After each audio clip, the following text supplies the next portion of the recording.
nome é Nice e sejam bem-vindos a mais um áudio aqui para o canal. E hoje nós teremos o capítulo 4 da segunda fase do livro De Todo o Meu Ser. Mas como sempre eu peço para você deixar o seu apoio, é sempre muito importante para o canal, ok? Então, dados os recados, vamos para o capítulo 4.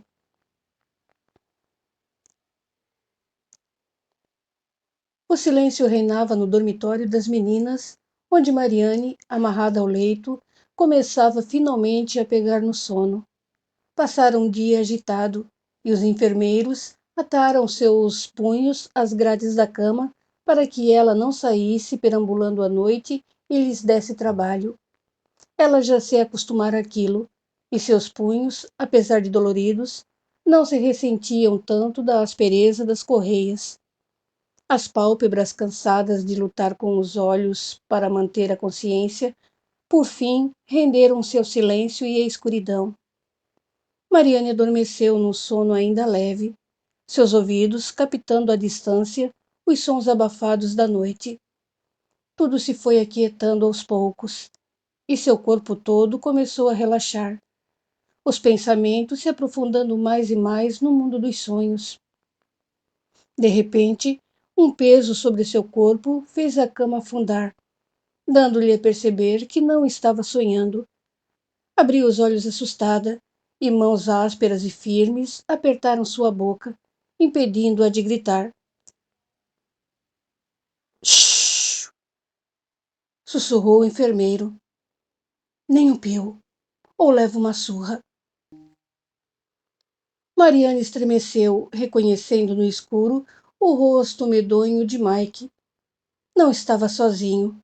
A seu lado, um outro enfermeiro, conhecido apenas por Grandão. Dado o seu tamanho descomunal, olhava para ela com ar de cobiça.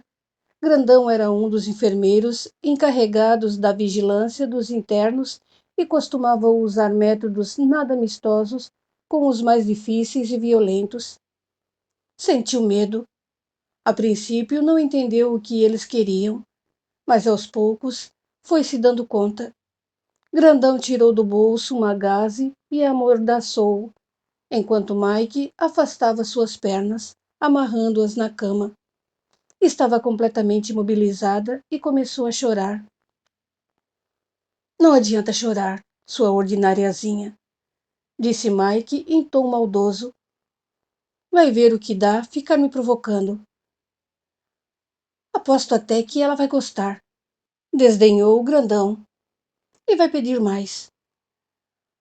Os dois soltaram uma gargalhada abafada, e Mike levantou a camisola de Mariane, rasgando suas roupas de baixo com violência, deixando-a constrangida e assustada.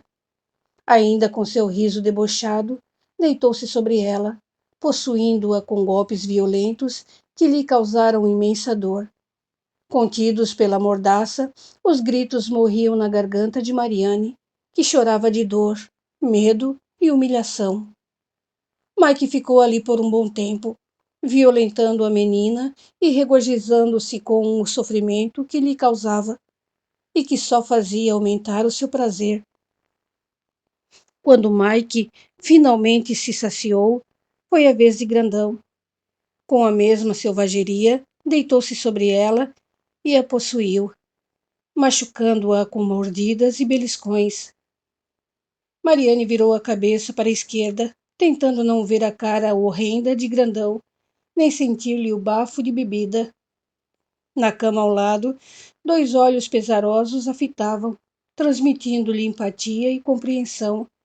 Sua vizinha de cama parecia partilhar seu sofrimento. Foi então que Mariane se lembrou de que um dia, muito tempo atrás, percebera uma movimentação parecida na cama da outra garota, e só agora entendia o que havia acontecido. Como custaram um pouco a desenvolver as formas femininas, os enfermeiros, até então, não a haviam notado, mas repararam na menina ao lado, cujos seios volumosos e os quadris largos haviam despertado neles o sentimento nefasto da luxúria. E agora voltavam também para ela a sua lascívia desenfreada. Grandão terminou, e Mike possuiu-a ainda uma segunda vez.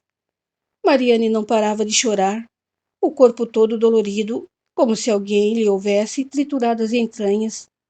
Tomada pela exaustão e a dor, ainda conseguiu ouvir as últimas palavras de Mike ao repreender Grandão, que ameaçava subir em cima dela novamente.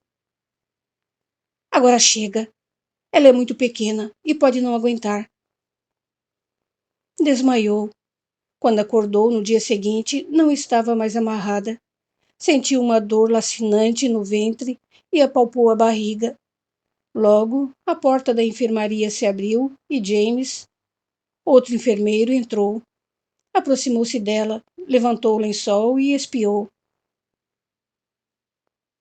Bem que Mike visou, disse com rispidez. O que andou fazendo, hein, Mariane? Ela se encolheu toda, sentindo o sangue seco a engrossar o lençol. James, sem nenhum cuidado, levantou-a da cama e saiu arrastando-a para fora. Mariane pulava e gritava. Contudo, James conseguiu dominá-la facilmente. Além de franzina, o episódio da noite anterior a esgotara inteiramente. Foi descendo com ela pelas escadas escuras que levavam ao porão, e ela pôs-se a gritar com mais força ainda. Conhecia aquele caminho e sabia onde é que ia dar. Ao final da escada, James virou para a esquerda, tomando a direção oposta à da sala dos castigos. Ao se aproximar do fim do corredor, a música novamente atingiu os seus ouvidos, mas dessa vez era a Quinta Sinfonia de Beethoven, anunciando outra terapia. O fonógrafo do Dr. Kramer era um coadjuvante em todas as suas técnicas, e para cada tratamento, como ele chamava, tocava uma música diferente de Beethoven. Só Beethoven, o que fez Mariane passar a odiar esse compositor em particular. James abriu a porta com o pé e entrou com Mariane. O Dr. Kramer lá estava e olhou para ela com ar de reprovação. Mike, parado do outro lado, sorria seu sorriso debochado de sempre. Ora, vejam só, Mariane, censurou, como sempre fazia. O que fez dessa vez? Ela não respondeu. Não sabia o que dizer. Quem foi visitá-la em sua cama ontem à noite? Ela olhou para Mike e esboçou uma resposta, mas James não lhe deu tempo. Ergueu-a no colo novamente e foi com ela para o meio da sala, onde uma espécie de banheira circular havia sido encravada no chão de ladrilhos brancos. Mariane gritava feito louca. Não, não, está frio. Mas que depressa, James deitou-a dentro da banheira de água gelada, ainda vestida com a camisola de dormir. Mariane começou a tiritar, até que um entorpecimento foi-lhe espalhando pelo corpo, primeiro pela pele, até atravessar a carne e penetrar nos ossos, como se o sangue congelasse nas veias. Isso vai acalmá-la, prosseguiu o Dr. Kramer. Você está ficando muito agitada. Assim não é possível. E agora que descobriu os rapazes do sexo, não sei aonde vai parar. Aposto que foi para aquele idiota do John que você se entregou. Foi ou não foi? John era um paciente completamente retardado. Não entendia nada do que falavam com ele e fazia tudo o que lhe mandavam. Se era para ficar deitado, ele ficava. Se era para balançar a cabeça, ele balançava. Se era para ficar parado na mesma posição o dia inteiro, ele ficava. E tudo isso sem se queixar ou reagir. Realmente era o culpado perfeito. Mariane ouvia o que o Dr. Kramer dizia, porém não conseguia responder. Era óbvio que John nada tinha a ver com aquilo, e sim Mike e Grandão, habituados a estrupar as internas. O Dr. Kramer, contudo, jamais recriminaria aquelas práticas. Ao contrário, incentivava-as, como forma de manter os enfermeiros atentos e satisfeitos com o trabalho. Era um meio de compensá-los pela árdua tarefa que executavam. Apesar de estimular os estrupos, o Dr. Kramer não podia simplesmente fingir que nada havia acontecido. Precisava fazer seus relatórios para apresentá-los às autoridades competentes em dia de inspeção. Se Marianne aparecesse grávida algum dia, teria que ter uma desculpa convincente para dar a seus superiores. A culpa não podia recair sobre seu corpo de enfermagem, e um detento abobado e estúpido como John, sem condições de contestar, seria o culpado perfeito. Era preciso também controlar e acalmar Marianne, que andava muito inquieta ultimamente. Daí o banho frio, que era considerado um ótimo tratamento para tranquilizar os doentes mais agitados. Na verdade, os banhos gelados eram mais uma das formas de entorpecer os detentos, que iam perdendo as forças e se entregando ao desânimo. Era uma terapia de choque, o choque térmico, que causava uma inércia dos sentidos e retardava os movimentos, tornando os enfermos momentaneamente dóceis e fáceis de controlar. Imersa em água gelada, os olhos de Marianne começaram a fechar lentamente, e o Dr. Kramer, percebendo a roxidão em seus lábios e ao redor dos olhos, decidiu que já era hora de tirá-la dali. James ergueu-a novamente e foi apanhar o cobertor, enrolando-a toda molhada e saindo com ela de volta para o quarto.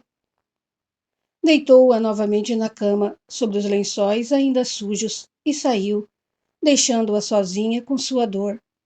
Ela não havia desmaiado, mas permanecera de olhos cerrados, com medo de que eles a imergissem outra vez. Muito lentamente, o efeito do frio foi passando, e o corpo retomando o calor. Em lágrimas, Marianne olhou pela janela cheia de grades. Do lado de fora, o anão Escobar ainda perturbava Eric. Ele era o único de quem ela gostava, só que agora vivia a maior parte do tempo dopado ou amarrado na cama. Muito violento, era constantemente punido. Ainda assim, Eric tinha Escobar. O anão podia ser alguém irritante, mas pelo menos era alguém. Ela, por outro lado, não possuía ninguém. Margot aparecia de vez em quando, dizendo coisas que ela não entendia. Contou-lhe uma história muito triste, algo sobre Lillian e um tal de Richard, e disse que não queria mais se vingar. Havia recebido ajuda e ia embora. Marianne ainda perguntou se ela não poderia ir embora também, mas Margot lhe dissera que só quando desencarnasse. Ela não entendeu. Todavia, não disse nada. Compreendera o suficiente. Não poderia sair dali.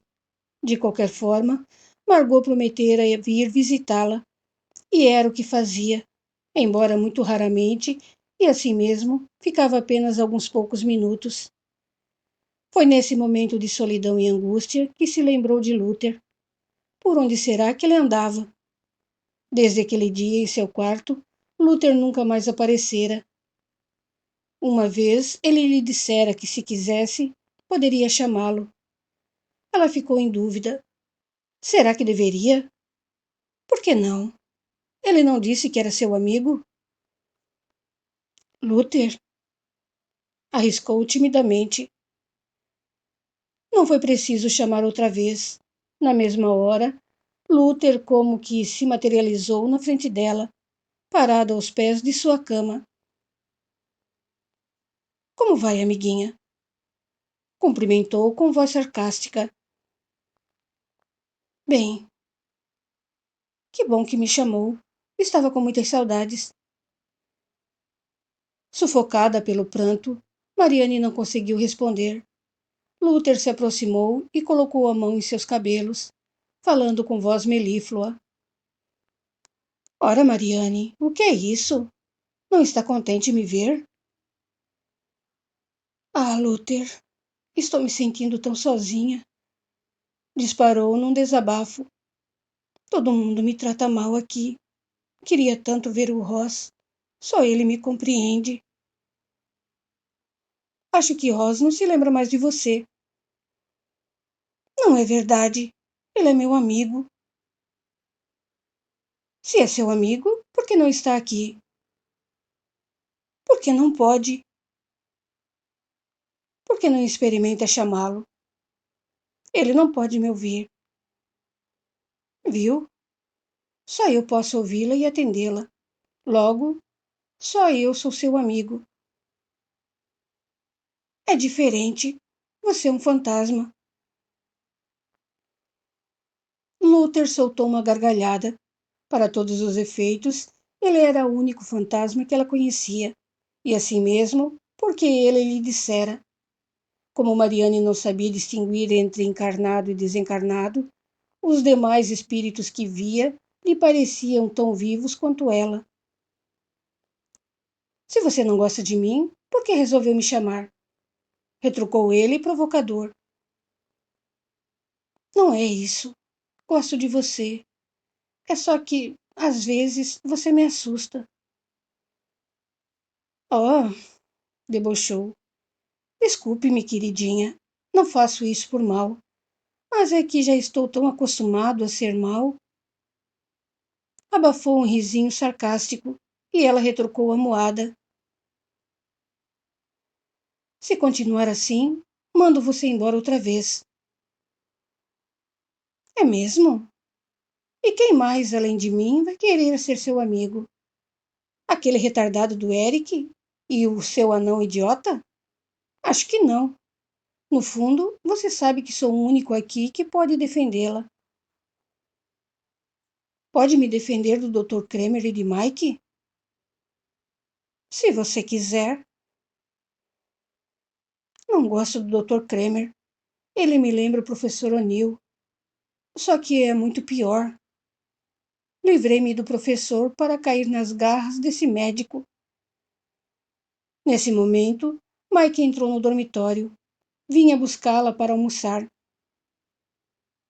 Com quem está falando, sua doida?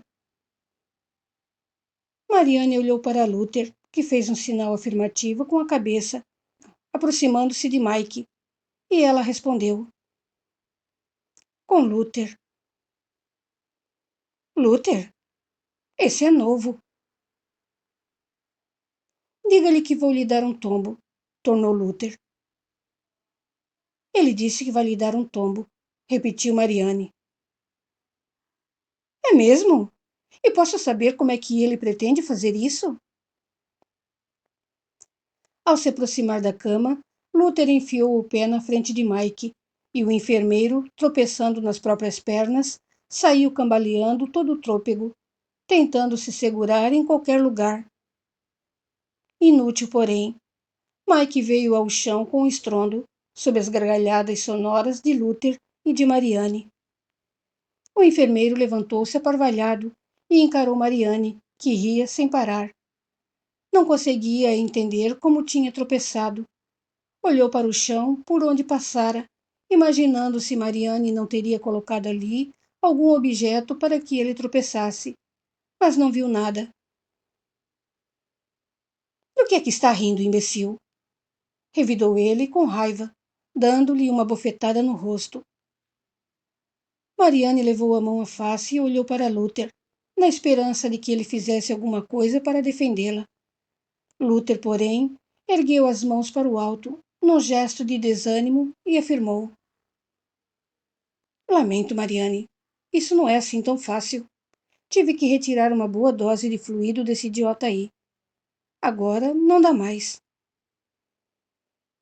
Ela não entendeu muito bem, mas não respondeu.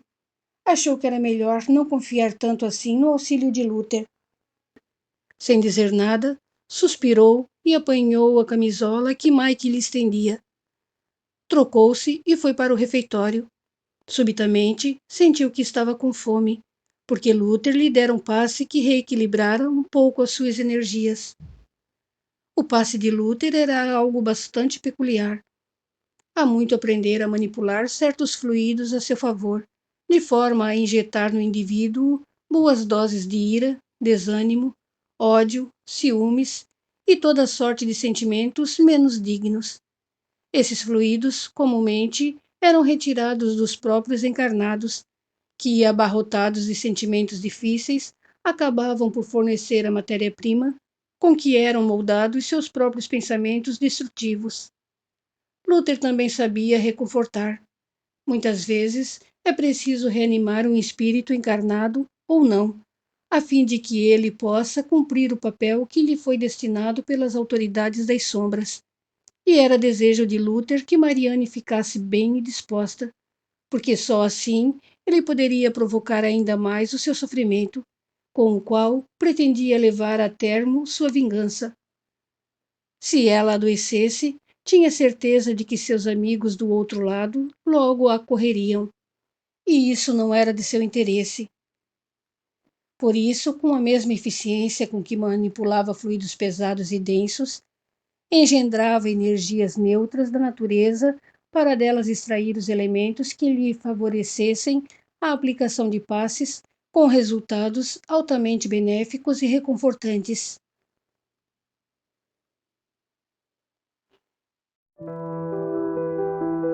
Continua no capítulo 5.